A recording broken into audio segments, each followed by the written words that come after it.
All right. Well, we have the writer, producer, and lead actress of the film you just saw, Mel and Ruby, Julia Hey, Manis. Thank you. So, first of all, wonderful film. Thank you so much. thank One you. thing that COVID robbed us of is being in the theater. And if there had been, especially one of the nice things is with a block of shorts, everyone brings people, and there's normally a nice full theater. Yeah. And you would have heard so much positive feedback on this film. Well, thank you so much for having us as a part of your film festival. I've been a huge fan, and I'm just so impressed with what you guys did to pivot this to fit a virtual landscape. Like it's a really great transition. Even though we can't be in theater, we still have that feeling of like being connected and having this lovely conversation. Yeah, and the people watching this won't know it, but hopefully there will be like a couple of Zoom meetings of filmmakers with like 10, 15 people all getting to know each other so that you watch each other's films.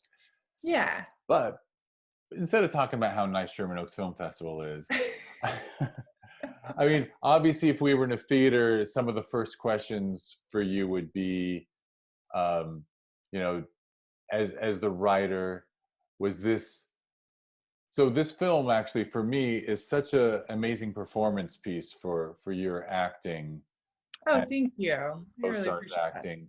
I actually wanted to pay you the compliment of I have watched it the whole way through twice now, and I have to say, like, you forget, it pulls you out of the film, not out of the film. It feels like you're just watching real life, and it feels like you're watching a real friendship, and it's so authentic Mm. and sincere that you as a filmmaking team, you all did a wonderful job of just telling a story honestly and sincerely, and it just works so well.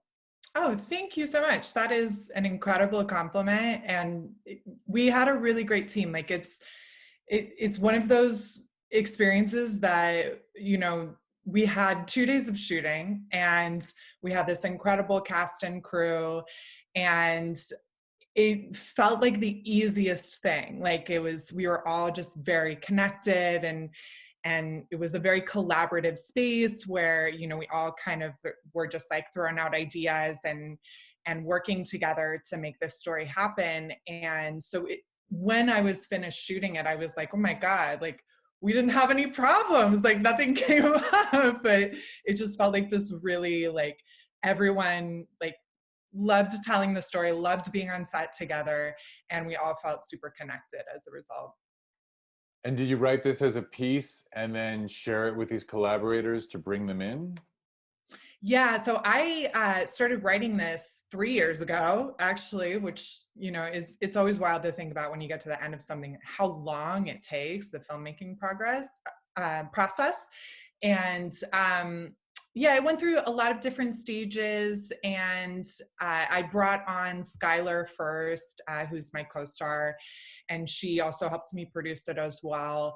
And then Tyler Zach, who is our DP, we had both worked with him on a previous project, so he kind of already knew like our energies on set, and we had worked together with him really well on this previous project called Inconvenient. So we already had this nice little band together.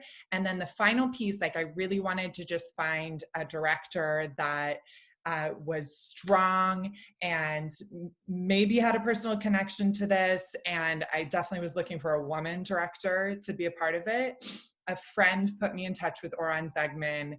And when I spoke with her, I just knew, I was like, she has the right sensibility. Like, she has this very authentic, grounded feeling about her. So, when I was interviewing her for the process, like, I kind of already knew in the back of my brain, like, I think she is the person for it.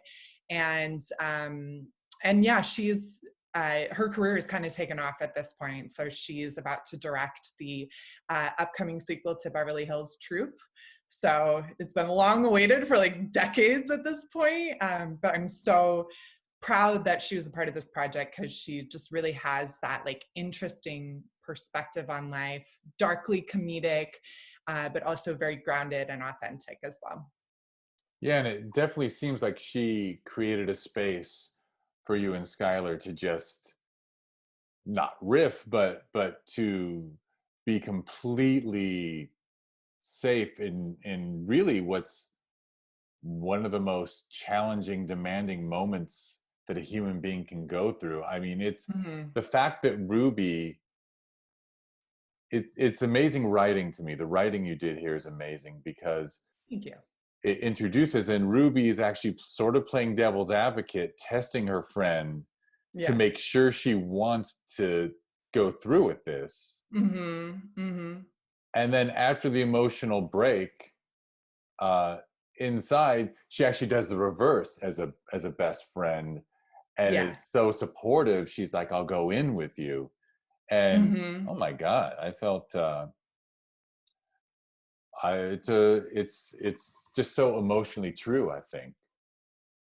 Thank you. Thank you. I really appreciate that. Yeah, we definitely felt very safe to just, take the lid off as actors, like, and kind of play around, try different things, we definitely had like different versions of that scene, like probably like 5 different versions of that ending scene, like that sort of cathartic come together moment at the end. But it was really like, that's a testament to Oran because it ended up being the last thing that we shot, or sorry, not the last thing. It's been a year. It ended up being the last thing on day one that we shot. So we had gone through this whole day and like it was, coming to a close and it really felt like, okay, we've like gotten used to working together and now we can really just let it fly and like have fun. So that is a testament to her as a director, but it's also a testament to Skylar that she was, there with me and willing to, kind of just try different things and really play as an actor, which is the most fun thing. Like I always look for that on projects, like, scene partners that I can just riff off of and have fun with. So she was really great to have in that setting. Yeah, I mean, in a lot of ways, and this is another compliment, I mean, it feels like this project, this film almost exists for you two to perform in it. Because I mean, because it is a short film with no car chases or anything, so it really is your performances. But besides that, I can't imagine. I can imagine you could be cast in a 90-minute movie where you get to show less emotional range. hmm Yeah, it's I think one of the things that I wish there were more of out there in the world are stories where, there are two women who are just kind of raw and open and vulnerable. We don't really see a lot of that, like in the like buddy realm. Like we get a lot of like buddy comedies with two lead men, or now I think it's changing a little bit more. But what I really wanted with this one is to kind of like have that Thelma and Louise type relationship where they have this deep bond. There's comedic elements to it for sure, but they also like will do anything for the other. I think we need more of those stories. And the fact that I'm referencing a movie that was 30 years ago like is saying something. So I do think the industry is changing and is making more space for more underrepresented groups to have these moments on screen together. But I just wanted to be a part of that movement. And as I go forward and work on future projects, I always want to create space for underrepresented groups. Yeah, and something wonderful you do here is it's a story of abortion, and you don't. So when you mention Hollywood doesn't often give underrepresented groups, but if Hollywood was touching this subject, they would get so moralistic.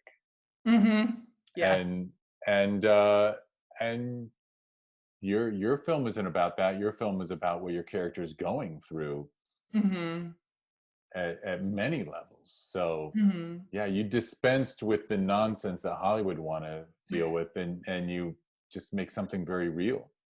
Thank you. Thank you. I really appreciate that. And yeah, this is obviously a storyline that, has been moralistic, like you said, in the past. But I am seeing more content where it is kind of just letting people breathe and not have that, like, strong flex of like morals over it. There was a recent film called Never, Rarely, Sometimes, Always that was about the same thing. And it's about two teenagers like going across the country, one of them getting an abortion, the other girl is driving her. So I'm really thrilled to see that there are more stories like this happening. Great. And I obviously you got to shoot this pre-pandemic. Did it sounds like the shoot went wonderfully. How did post go?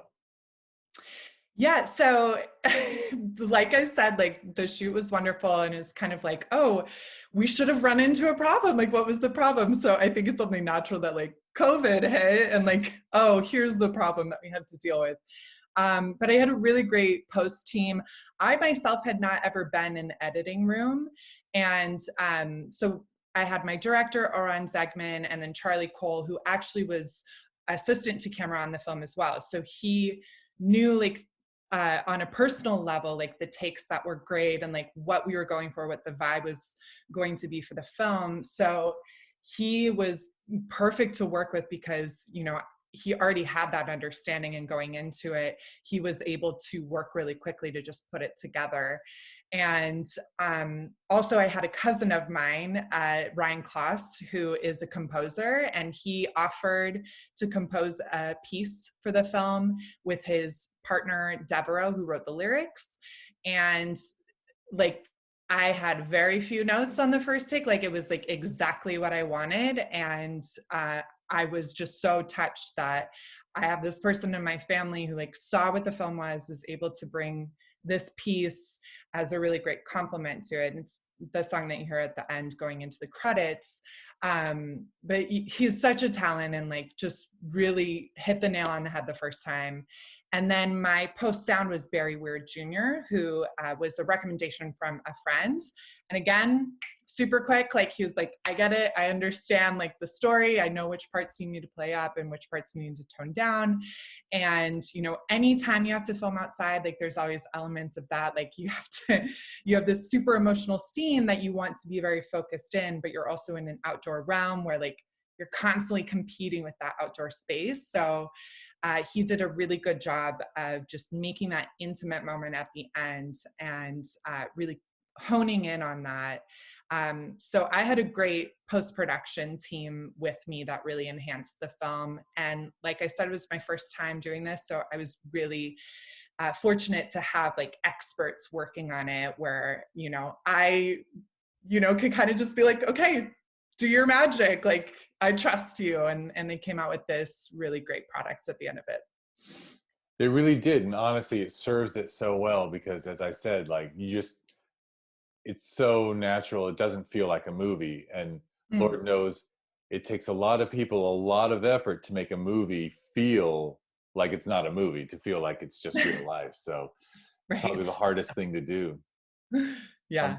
well, you have actually done a fantastic job of mentioning a lot of collaborators.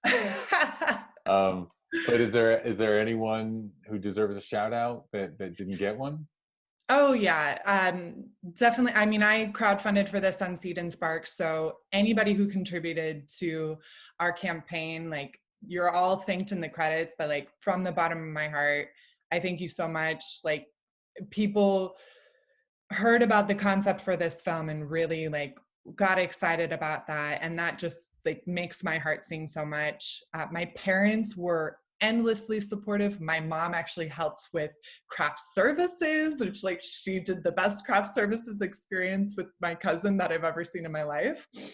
And then the AFI campus, which Oran Zegman and a lot of the crew are alumni from AFI.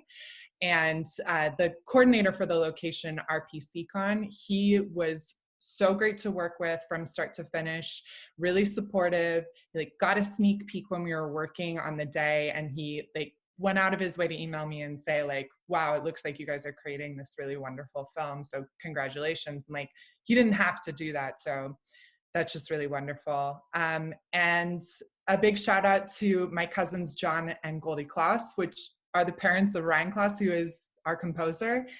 They pushed us over into our 100% crowdfunding achievements.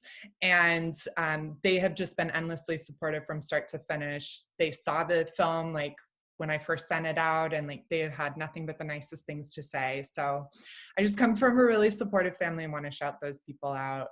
And yeah, I think that's almost everyone. And my cast, my crew, everybody like just gave their 100% to this project, and I'm so so thankful. Great. And you said this was your first time on the producing side. Did you so this was a wonderful thing that you plan to do again? Oh yeah, definitely. Like, I mean, everybody on this team was so easy to work with and just true professionals. And so I feel like I have a community of filmmakers that I can reach out to in the future. And, you know, I've written a few things, but haven't produced a lot. So after this experience, I definitely want to do that more. And I also want to be able to give back to underrepresented filmmakers, to give them a space where they can work on a project and really let their art shine, even if, you know, things aren't as progressive in Hollywood. I always want to create that safe space where, you know, anybody can come and give their art back to the world on my set. Well, that's wonderful. Well, thank you so much. I think we've run out of time. I didn't even do that. I didn't even do the thing where I told you, what the audience would be cheering and saying, but I think we got to run. But thank you so much for submitting this film to Sherman Oaks. There's nothing like when you're watching hundreds and hundreds of short films to come across just something this lovely and natural. So thank you for Oh, submitting it. thank you so much, Jeff. I And appreciate that. and you have a great day. Thanks for doing this. Thank you. Take care.